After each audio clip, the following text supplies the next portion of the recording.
សូមស្វាគមន៍មកកាន់11:59 នាទីស្វាគមន៍មកកាន់អេពីសូតទី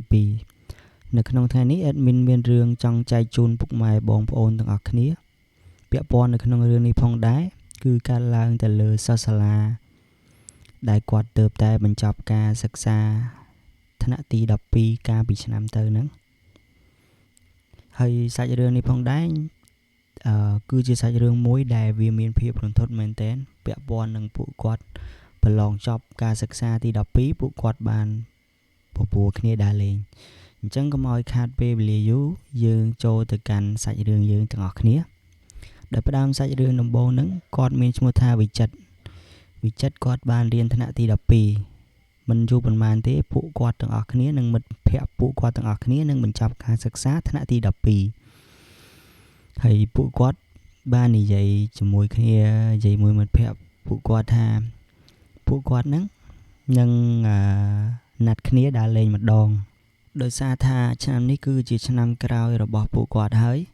អញ្ចឹងវិចិត្រហើយនឹងមិត្តភ័ក្តិរបស់គាត់ហ្នឹងក៏យកស្របគ្នាថានឹងដើរលេងហ្នឹងនៅពេលដែលពួកគេហ្នឹងបានប្រឡងបញ្ចប់ថ្នាក់ទី12ហើយពួកគេបានឯកភាពគ្នាយល់ព្រមថាពួកគេនឹងដើរលេងជាមួយគ្នា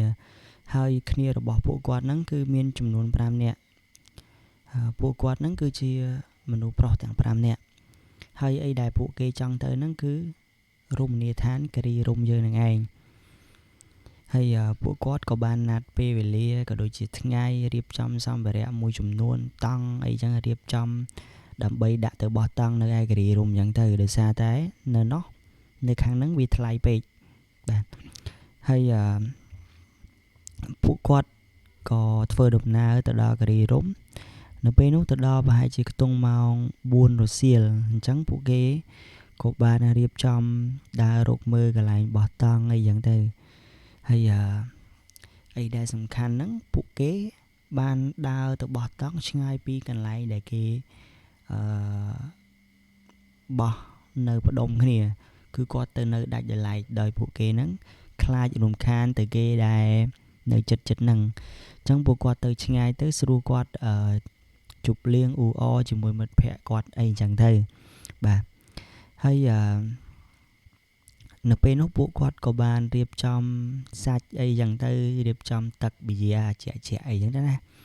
ហើយពេលនោះគាត់ក៏បានជុំគ្នាសប្បាយផឹករាំច្រៀងលេងអីចឹងទៅមិនយូរប៉ុន្មានម៉ោងក៏ចេះតែរំកិលទៅមុខនៅពេលដែលចិត្តដល់ពេលម៉ោង 2:10 គឺម៉ោង11:59 នាទីនៅពេលនោះមិត្តភ័ក្តិរបស់គាត់ដែលមានឈ្មោះថាវាសនាគាត់ក៏បានលើកទូរស័ព្ទមើលម៉ោងហើយគាត់ក៏បានភ្ញាក់ផ្អើលម៉ោង7:12ហើយចិត្តដល់ម៉ោងខ្មោចលងហើយអញ្ចឹងមិត្តភ័ក្តិមួយរបស់គាត់មួយទៀតហ្នឹងគាត់ក៏បានសើចហាហើយឈួតទីមានស្អីមកពីណាគាត់ក៏បានសើចអ៊ូអសប្បាយហើយវាសនាគាត់ក៏បានប្រាប់មិត្តភ័ក្តិរបស់គាត់ថាហេឯងនិយាយអីឈួតចឹងអញគ្រាន់តែនិយាយរឿងម៉ោងលេងទៅឯងចាំបាច់និយាយដល់ចឹងចូលព្រៃគេឲ្យនិយាយចឹងឯណាហើយមិត្តភ័ក្តិរបស់គាត់ហ្នឹងគាត់ថាអើយវាមិនអាចទេវាគ្មានតែស្អីទេបើយើងនៅផ្ដុំគ្នាវាមានស្អីកើតឡើងហើយនៅពេលនោះពួកគេឈានដល់ម៉ោង 2:30 នាទីពួកគេក៏បានចូលសម្រាកហើយអីដែលពួកគេជួបហ្នឹងគឺមិត្តភ័ក្តិរបស់គាត់ដែលនិយាយថាស្អីគេម៉ោង12ស្អីគេហ្នឹងគាត់ក៏បានឈឺនោមហើយគាត់ក៏បានរូតថង់ហ្នឹងចេញមកក្រៅទៅពេលដែលគាត់រូតចេញមកក្រៅហ្នឹងគាត់នៅរឿងស្រឿងគាត់ក៏បានចាប់ផ្ដើមរូតខោរបស់គាត់ហ្នឹងគាត់ដាក់ដៃទៅគាត់បានងាកទៅមុខបន្តិចស្រាប់តែឃើញសម្ោស្ទងបីដូចជាមនុស្សចឹងអ្នកទាំងអស់គ្នាគឺពាក់រ៉ូបសហើយឈរ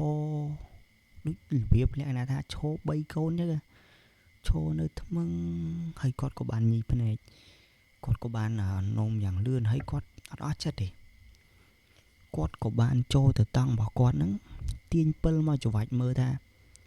ស្អីគេគាត់ចង់ដឹងថាអីគេនៅពេលដែលយកពិលមកដល់ប្រចាំងទៅអត់មានឃើញអីទេគឺឃើញដើមឈើមួយដើមហើយដើមឈើនោះផងដែរគឺវាមានភាពលក្ខណៈថាសឡូនខ្ពស់ខ្លាំងមែនទែនដើមឈើហ្នឹងហើយវាមានមេឃធ្លាក់មកបាំងគឺវាធំដែរបាទហើយពេលនោះ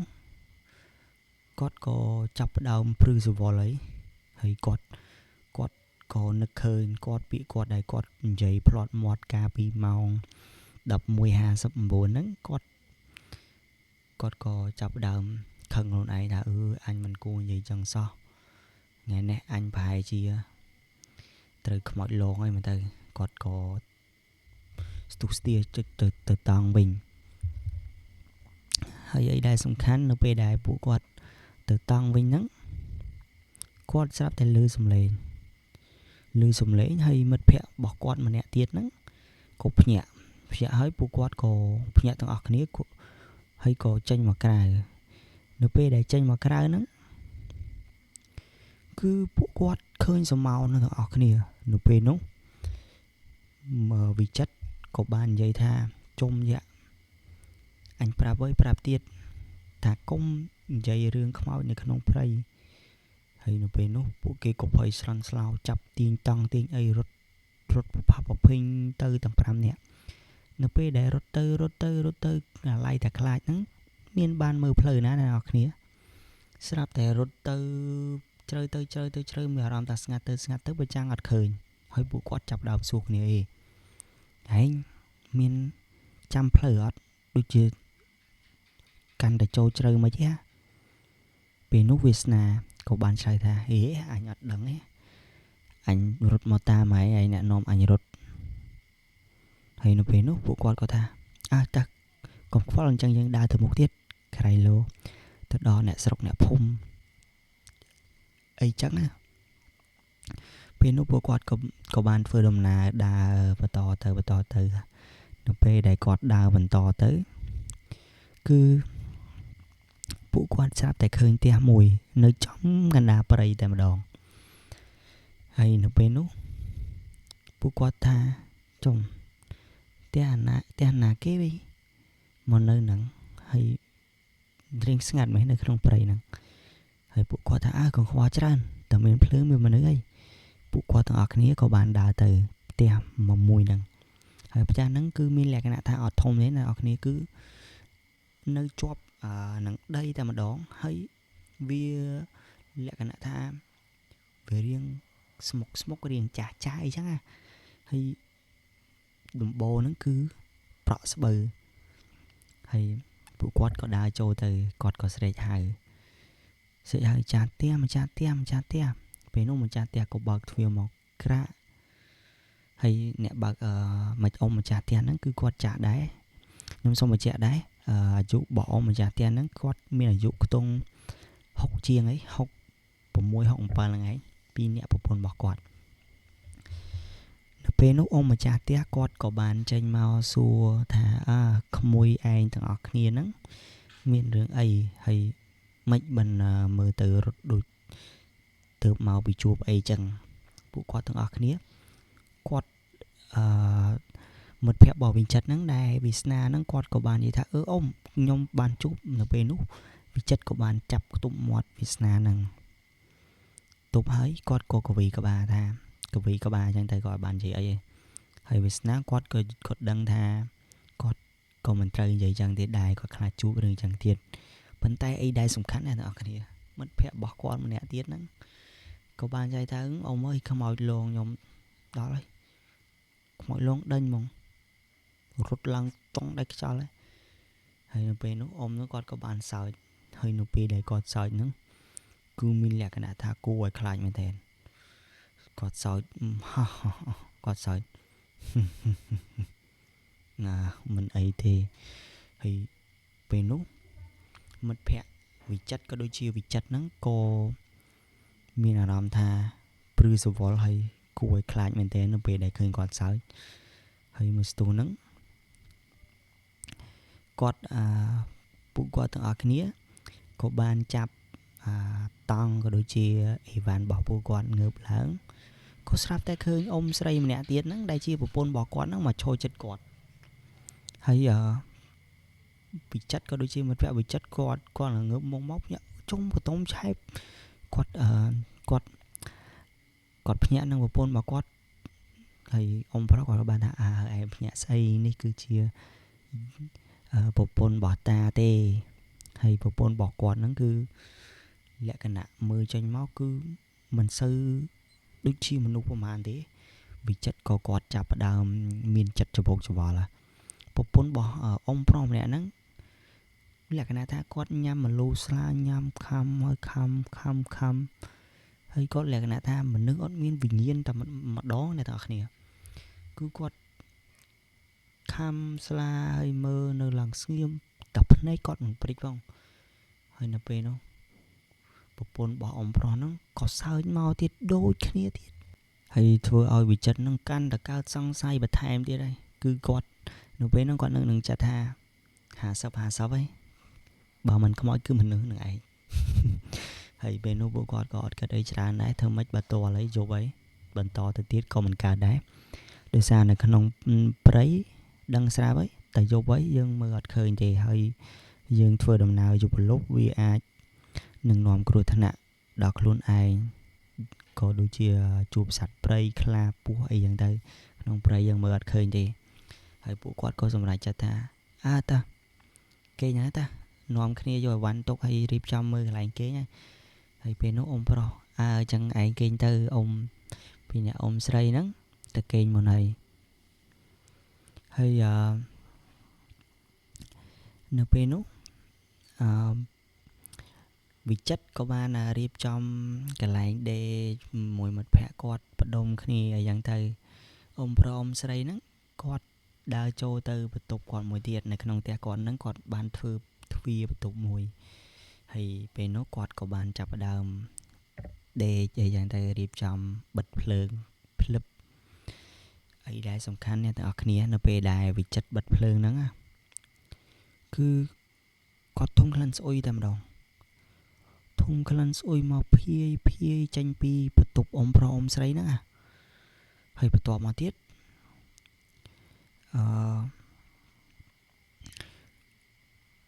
vì sná quạt của bạn phía ai quạt của bạn xua vì chất vì chất anh miền thùng xây hết anh đôi chỉ thùng đó là xôi tư mấy vì chất của bạn sai ta anh xôi đôi kia bàn tay có mót nhưng giờ ngắm đây tư tập lư vì lên xây ấy hay nó về lúc khăn vì căn là xôi tư hay ấy là sủng khăn nó về đai xôi khăn mình thế vì chất có bạn bao phượng nó về đã bán bao phượng cứ khăn nó vì chắp đang bắt tư hay nhom sông bị chẹo phong đáy tha tam chùm nước không ai dướng nó về đầy dương đào lên mình tha tên hà cái đời bà sân chỉ thùng khăn trắng cứ vì mình sơ lọ thế vì miền cứ vì miền là tha vì miền bộ phụ không ai bộ phụ ấy vì mà tam nơi chật trường này chẳng tay rồi mới có thể chạy chẳng tay hay nó bên nó vì chất có bật phượng bình nó về đã bật phượng bình xôi mà tiết xôi nó về đã xôi tiết hơi có căn ta thể chạy srub ấy chẳng tay vì chất có cả chất ngọt này không chặt cật thà chôm hết ấy mấy cái tiền năng thùng khăn sôi bật phượng sôi bác phượng ở sôi hỏi ông pro ông xây nơi không nắng miền ấy từ bàn thì sôi chẳng rương môi của quạt thưa bỏ hốc ta bà dân chỉ bỏ hốc có mình sôi chẳng này khăn ấy cứ là cái nạ tha copy bỏ hốc ta mà đòn hay quạt có cật cho cật lá quạt có sầm rải chặt bạc phượng nó về đây quạt bạc phượng plop một bẹ bỏ quạt về na mấy anh khơi tập bạc phượng anh định lũ thông khăn sôi phong hành mau bạc phượng nhân tiết hay sau phải chạy phong đài thác chùm nào bộ quạt đằng pram nẹ nắng bay nẹ tiết cứ bàn kinh lũ ấy hay ដោយសារតែវាសនាហើយនឹងវិចិត្រទេពួកគាត់ទៅពីរអ្នកហ្នឹងហើយអីដែលសំខាន់នេះទាំងអស់គ្នាវិចិត្រគាត់ក៏បានដើរទៅជិតទ្វាររបស់អ៊ំប្រុសម្នាក់ហ្នឹងគាត់ក៏បានលួចមើលតាមប្រហោងមួយហើយពេលនោះវាសនាដែលត្រូវមុខម៉ាកវិចិត្រហ្នឹងគាត់ក៏មានអារម្មណ៍ថាខ្លាចអោបដៃខំប្រឹងមើលវិចិត្រអត់មានព្រិចភ្នែកបន្តិចហើយវិចិត្រគាត់ក៏បានមើលមកប្រឡោះអ្នកនរគ្នានៅពេលដែលមើលទៅគាត់ឃើញតាយាយហ្នឹងកំពុងតែអង្គុយអុជគៀងមួយនៅពេលអុជគៀងមួយហើយនៅក្នុងហ្នឹងអត់មានភ្លើងទេមានភ្លើងតែខាងក្រៅឯងពួកគាត់ទាំងពីរនាក់អុជគៀងហើយគាត់អង្គុយនិយាយគ្នាញ៉ាំស្លាអីចឹងទៅអីដែលសំខាន់មកស្ទងហ្នឹងណាអរគ្នាលោកអ៊ំស្រីដែលត្រូវជាប្រពន្ធរបស់លោកតាម្នាក់ហ្នឹងក៏បានងាកមកយ៉ាងតិចតែម្ដងណាអរគ្នាឡើងថាដូចគាត់ដឹងថាគេកំពុងមើលចឹងងាកមកតិចបែរមករកវិចិត្របើកភ្នែកធំមែនតើហើយក៏សើចដាក់វិចិត្រសើចមកគួរឲ្យខ្លាចមែនតើទៅឲ្យវិចិត្រភ្ញាក់អូយក៏ព្រឺសវល់ហើយក៏រត់មកដេកវិញក្របភួយអីចឹងទៅហើយវាសនាក៏បានសួរវិចិត្រហើយកើតអីហើយឃើញស្អីគេវិចិត្រអត់និយាយកុំខ្វល់ដេកទៅសង្ហំដេកទៅហើយនៅពេលនោះមកស្ទុះក្រោយទៀតអ៊ំប្រុសគាត់ក៏បានបើកទ្វារមកក្រាក់មិនបិនពួកក្មួយមិនព្រមបិទភ្លើងគេងទៅនៅដល់អង្ការទៀតហើយចំពោះម៉ោងវិញក៏ចិត្តឈានដល់យប់ជ្រៅហើយអញ្ចឹងក្មួយចាប់គេងទៅនៅពេលនោះវិចិត្រក៏ចាប់ដើមភ័យខ្លាំងទៅហើយគាត់ក៏និយាយតទៅវិញថាអត់អីទេអ៊ំខ្ញុំត្រឡប់គេងបិទភ្លើងគេងអត់លក់ហើយក៏អ៊ំថាអញ្ចឹងមិនអីទេចឹងហើយនៅពេលនោះម៉ោងក៏ចាប់ដើមលោតចូលដល់ម៉ោង1 កន្លះពុបដាច់ភ្លើងប៉ត់គឺល្ងឹតឈឹងតែម្ដងនៅក្នុងខ្ទមហ្នឹងពេលនោះវិចិត្រហើយនឹងវាសនាគឺបានត្រឹមតែគេងអោបគ្នាហើយពួកគាត់ភ័យទាំងពីរនាក់បែកញើសទៅស្រាក់យកតែម្ដងហើយអីដែលសំខាន់នៅពេលនោះវិចិត្រគាត់កំពុងតែដេកភ័យគាត់ក៏ចាប់បើកភ្នែកបន្តិចគាត់ស្រាប់តែឃើញដូចស្មៅអីចឹងវាតាមយ៉ាងវឹបបាត់ឈឹងតែម្ដងហើយគាត់ភ័យខ្លាំងមែនទែនញ័រទៅហើយវាសនានោះអត់បើកភ្នែកទេគឺបិទភ្នែកឲ្យអោបវិចិត្រអើយភ្លឺទៅការភ្លឺទេអាចិត្រហើយចិត្តថាអើយអញឃើញទៀតហើយអញវាសនាថាសង្ងំគេងទៅកុំអត់ធ្វើមិនឃើញមិនអីទៅកុំខ្លាចហើយពេលនោះពួកគេក៏ភ័យខ្លាំងមែនតើហើយនៅពេលនោះមិត្តភក្តិគាត់ទាំង3នាក់គាត់ក៏បានដេកយកសពមកមើលថាតាចិត្តស្វាយណាហើយវាយមើលនោះស្អីគេហើយវិចិត្រនោះគាត់ក៏បានចាប់ខ្ទប់មាត់ផ្ទះកភ្លៀងមិត្តភក្តិគាត់មកដល់ផ្លុចម្នាក់ទៀតងើបផ្លែតអីគេហើយពេលនោះថាវាអញពងដេកលក់ស្រួលមកឯវាយអញអាប្រកាញ់ហើយពេលនោះក៏បានសម្រាប់ទៅវិញហើយវិចិត្រនិងវាសនាក៏បានគេងជាមួយគ្នាបាត់ភ័យបន្តិចអីយ៉ាងទៅហើយអីដែលសំខាន់អ្នកទាំងអស់គ្នាមេឃក៏ចាប់ផ្ដើមភ្លឺនៅពេលដែលភ្លឺវិចិត្រមិត្តភក្តិរបស់គាត់ទាំងអស់ភ្ញាក់ព្រមគ្នាតែម្ដងនៅពេលដែលភ្ញាក់មកគឺផ្ទះហ្នឹងវាមានលក្ខណៈថាធ្លុះធ្លាយឲ្យផ្ទះហ្នឹងគឺគេទុកចោលតែម្ដងហើយអីដែលសំខាន់នៅពេលដែលពួកគេភ្ញាក់មកពួកគេងើបផ្លែតចុយមិនក៏ផ្ទះនេះយប់មិញនៅល្អមិនក៏ព្រឹកឡើងមិនក៏ចឹងអញជួពួកយើងយប់មិញត្រូវខ្មោចលងហ្នឹងទៅហើយពួកគេទាំងអស់គ្នាក៏អត់ចិត្តទេពួកដោយសារតែវាសនានិងវិចិត្រក៏បានធំក្លិនស្អុយពីកន្លែងបន្ទប់របស់អ៊ំស្រីអ៊ំប្រុសម្នាក់ហ្នឹងហើយពួកគេទាំងពីរនាក់ហ្នឹងក៏បានដើរទៅជិតទ្វារហ្នឹងដើរមួយហើយគ្នាគេ3នាក់ទៀតនៅពីក្រៅខ្នងវិចិត្រគាត់គឺជាក្មេងម្នាក់ដែលអត់ចិត្តគាត់ ក៏បានចាប់ទាញទ្វារនឹងទាញក្រាក់ក៏បាក់ទ្វារនឹងមកក៏ដាំងគាត់ក៏បានភ្ញាក់វ៉ូទាំងអស់គ្នាហើយនៅពេលនោះពួកគេងើបមុខមើលទៅគឺស្រាប់តែលក្ខណៈថាក្តាមមកឈូសអ្នកទាំងអស់គ្នាពីរហើយដាក់រូបថតអ៊ំប្រុសអ៊ំស្រីម្នាក់ហ្នឹងដាក់បែរមកសើចដាក់ទៀតហើយពេលនោះពួកគេក៏ចាប់ផ្ដើមភ័យព្រឺសបល់មែនតើហើយពីចិត្តនិងវាសនាគឺស្លេកស្លាំងហើយមាត់គឺលងមែនតើហើយពួកគេក៏បានរៀបចំប្រវត្តិរត់រផ្លូវចេញមកយ៉ាងលឿនហើយពួកគេក៏បានរកផ្លូវមកវិញឃើញហើយនៅពេលដែលពួកគេមកវិញក៏បានទៅជួបលោកចៅព្រះសំទោសព្រះចៅអធិការវត្តដើម្បីធ្វើពិធីស្រោចទឹក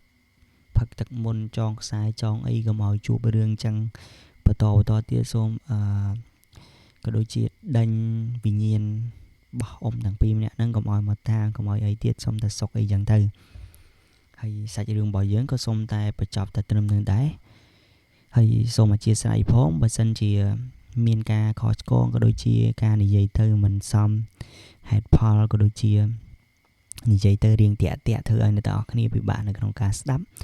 ចឹងអេដមីនសូមខន្តីអភ័យទោសផងហើយសាច់រឿងនេះគឺវាមានខ្លីមែនតើដោយសារតែប្អូនប្រុសគាត់បានប្រាប់ខ្ញុំមកតែប៉ុណ្្នឹងដែរទេចឹងខ្ញុំសូមលើកយកតែប៉ុណ្្នឹងហើយចំណែកឯរឿងក្រោយគឺខ្ញុំមានវែងហើយបងប្រុសម្នាក់គាត់ក៏បានចែករំលែកមកខ្ញុំដែរហើយសាច់រឿងរបស់គាត់គឺគួរឲ្យខ្លាចមែនទែនអញ្ចឹងសូមពុកម៉ែបងប្អូនទាំងអស់គ្នានឹងកុំភ្លេចរងចាំទស្សនានៅសាច់រឿងខ្ញុំបន្តទៀតផងហើយខ្ញុំធានាថារឿងនេះគឺដឹងតែអែមហើយព្រោះថាគាត់ប្រាប់មកខ្ញុំគឺវារន្ធត់ខ្លាំងណាស់សូម្បីតែខ្ញុំស្ដាប់ហ្នឹងគឺចង់ខ្លាចហើយឡើងព្រឺរោមស្ដាប់គាត់និយាយហើយអញ្ចឹងខ្ញុំមានតែម្រាមដៃ10ទេអរគុណពុកម៉ែបងប្អូនទាំងគ្នាដែលបានជួយចុច Subscribe Channel ខ្ញុំម្នាក់មួយហើយក៏សូមអរគុណហើយជួបតែសេចក្តីសុខសុភមង្គលនៅក្នុងក្រុមគ្រួសារខ្ញុំបាទប៊ុនឆេងសូមគោរពលាជួបគ្នានៅវីដេអូក្រោយ